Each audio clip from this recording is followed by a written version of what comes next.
Selamat pagi, Bapak Dosen Fahru Roji Lubis selaku dosen pengampu mata kuliah Komunikasi Data. Kami dari kelompok 3 ingin mempresentasikan materi kami tentang protokol stop and wait dan protokol sliding window. Adapun pematerinya yaitu saya sendiri Ismeri Silvi Manurung selaku pemateri pertama dan rekan saya Yusril Hamdi Lubis, Imelsa Rotua Simbolon, dan Liana Lumbang Gaul. Adapun materi yang akan kami bahas nantinya yaitu yang pertama, kontrol aliran data, kedua, protokol berhenti dan tunggu atau protokol stop and wait, yang ketiga, protokol jendela geser atau protokol sliding window, yang keempat, prinsip kerja protokol berhenti dan tunggu atau prinsip kerja protokol stop and wait, yang kelima, prinsip kerja jendela geser atau prinsip kerja protokol sliding window. Baiklah, kita akan masuk ke materi. Seperti yang kita ketahui, agar komunikasi data digital dapat berlangsung secara efisien dan efektif, banyak hal yang akan diperlukan untuk mengontrol dan mengatur pertukaran data. Seperti kontrol aliran data. Dalam komunikasi data, kontrol aliran adalah proses mengatur laju pengiriman data antara dua node untuk mencegah pengiriman menjadi lambat. Adapun mekanismenya yaitu mengatur atau mengontrol kecepatan transmisi sehingga tidak terjadi kelambatan dalam pengiriman informasi. Kontrol aliran ini sangat penting karena memungkinkan pengiriman informasi agar menjadi lebih cepat. Selanjutnya, penjelasan dari protokol stop and wait. Kontrol aliran stop and wait adalah bentuk kontrol aliran yang paling sederhana. Dalam protokol stop and wait menggunakan mode transmisi protokol setengah duplex karena pengirim mentransmisikan data ke penerima pada suatu waktu dan penerima mengirimkan pemberitahuan ketika data telah diterima. Contoh dari protokol stop and wait adalah RPC atau Remote Produce Call, di mana Remote Produce Call ini bekerja dalam pola yang sama, di mana panggilan subrutin diimplementasikan dari program dari satu perangkat ke rutinitas perpustakaan di perangkat lain. Karena sebagian besar program adalah single thread yang membuat pengirim menunggu jawaban sebelum melanjut dan mengirim permintaan lainnya. Operasi dari protokol stop and wait ini yaitu pengirim akan mengirimkan satu frame sekaligus, lalu menunggu untuk menerima dalam batas waktu tertentu. Penerima mengirimkan pengakuan saat menerima frame. Jika frame hilang selama transmisi, maka frame akan dikirim ulang. Proses transmisi ulang ini dikenal sebagai ARQ atau permintaan ulang otomatis.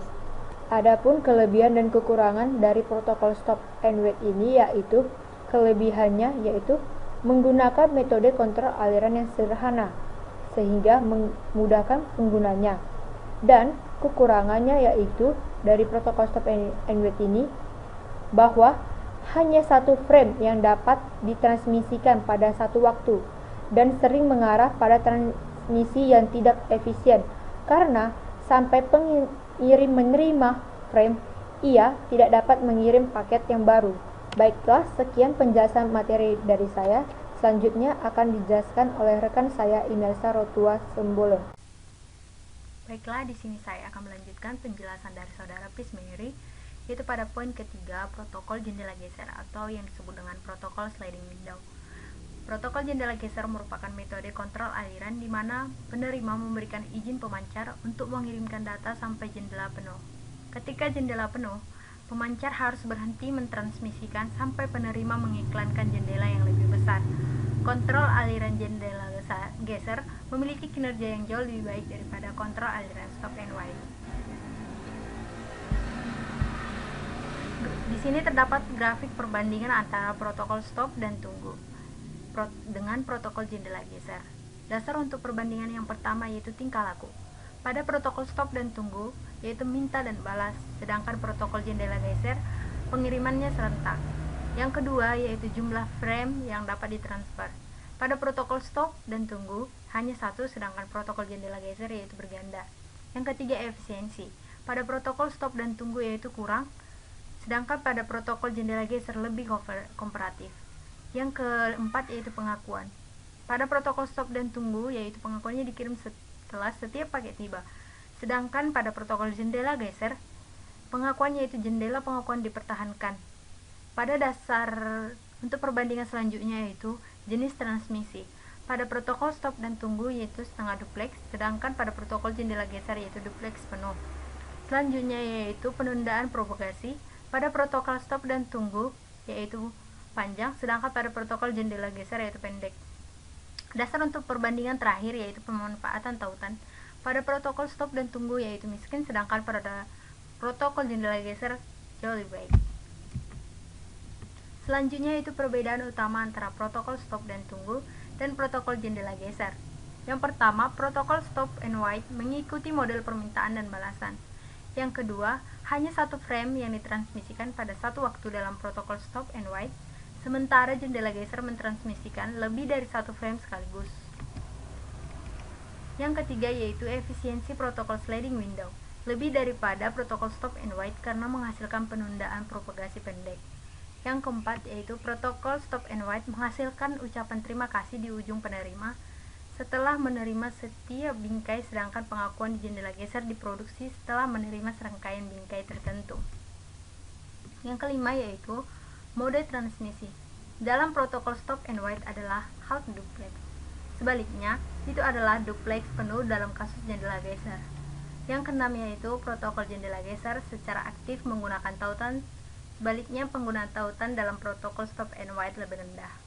Baiklah, penjelasan materi selanjutnya akan dijelaskan oleh Kak Liana.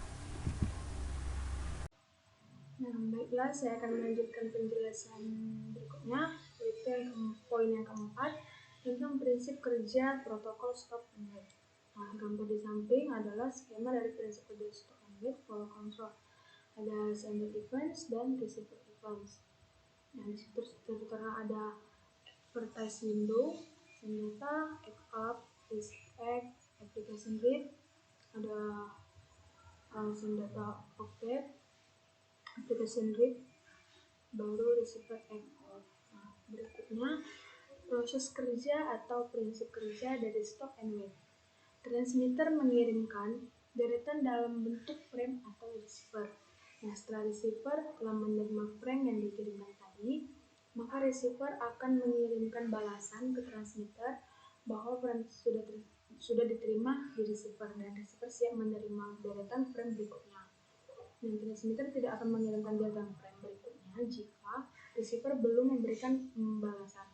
Dan receiver dapat menghentikan pengiriman frame dengan cara tidak memberikan balasan. Maka transmitter juga tidak akan mengirimkan deretan frame lagi pada receiver. Stop and wait flow control akan lebih efisien jika digunakan untuk mengirimkan suatu pesan atau data dengan jumlah frame yang sedikit. Karena jika kalau jumlah frame-nya banyak, maka sebelum deretan frame dikirimkan, frame akan dipecah-pecah menjadi blok-blok dan dengan ukuran yang lebih kecil. Selanjutnya itu terdapat dua keadaan dalam transmisian frame dengan stop and wait flow control. Yang pertama itu ada di gambar A. Jika waktu propagasi lebih besar dari waktu transmisi, maka yang terjadi adalah transmitter telah selesai mentransmisikan data frame sebelum receiver menerima bit utama dari deretan frame tersebut. Yang berikut ada gambar B. Jika waktu transmisi lebih besar dari waktu propagasi, maka yang terjadi adalah sebelum transmitter menyelesaikan transmisi deretan frame, ternyata bit pertama dari frame tersebut telah sampai ke receiver. Baiklah, pembahasan selanjutnya akan disampaikan oleh rekan saya. Ya, selanjutnya saya akan menjelaskan tentang prinsip kerja jendela geser ataupun disebut dengan protokol sliding window. Sliding window flow control dirancang untuk membenahi sistem flow control sebelumnya, yakni stop and wait flow control. Pada stop and wait flow control seolah-olah blok-blok data dikirimkan satu persatu dan mengirimkannya menunggu balasan. jika blok data tersebut sudah sampai di receiver dan receiver sudah memberikan balasan. Berbeda pada sliding window, transmitter dapat mengirimkan blok-blok frame lebih banyak, lalu setelah beberapa frame telah terkirim, barulah receiver memberikan balasan pada sliding window. Tiap-tiap blok frame diberi nomor. Kemudian prinsip kerja jendela geser, protokol sliding window. Sliding window flow control jauh lebih efisien dibandingkan dengan stop and wait karena dapat mengirimkan lebih dari satu blok frame. Waktu penundaan atau delay lebih sedikit. Transfer data menjadi lebih cepat. Dalam mengaplikasikannya, sliding window sangat dibutuhkan dalam komunikasi data karena memiliki nilai efisien yang tinggi. Adapun kesimpulannya, dalam komunikasi data, kontrol aliran adalah proses mengatur laju pengiriman data antara dua node untuk mencegah pengiriman cepat dan membanjiri penerima yang lambat. Kontrol aliran sangat penting karena memungkinkan komputer pengirim untuk mengirimkan informasi pada kecepatan yang lebih cepat daripada yang dapat diterima dan diproses oleh komputer tujuan. Terdapat dua protokol, yaitu protokol stop and wait dan sliding window.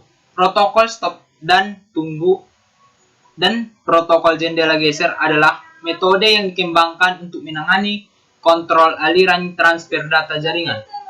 Metode-metode ini terutama dibedakan oleh teknik yang mereka ikuti seperti stop and wait. Menggunakan konsep mengakui setiap unit data sebelumnya, mengirim unit data lainnya sebaliknya. Protokol sliding window memungkinkan transisi beberapa unit data sebelum mengirim pemberitahuan. Kedua protokol, stop and wait dan sliding window protokol, menyediakan mekanisme untuk kontrol aliran. Namun, kinerja protokol sliding window lebih baik daripada protokol stop and wait karena membuat pemanfaatan bandwidth yang efektif, sementara protokol stop and wait menghabiskan sumber daya jaringan. Mungkin cukup saja yang kami dapat sampaikan. Bila ada kesalahan ataupun penyampaian materi, kami maaf. Assalamualaikum warahmatullahi wabarakatuh.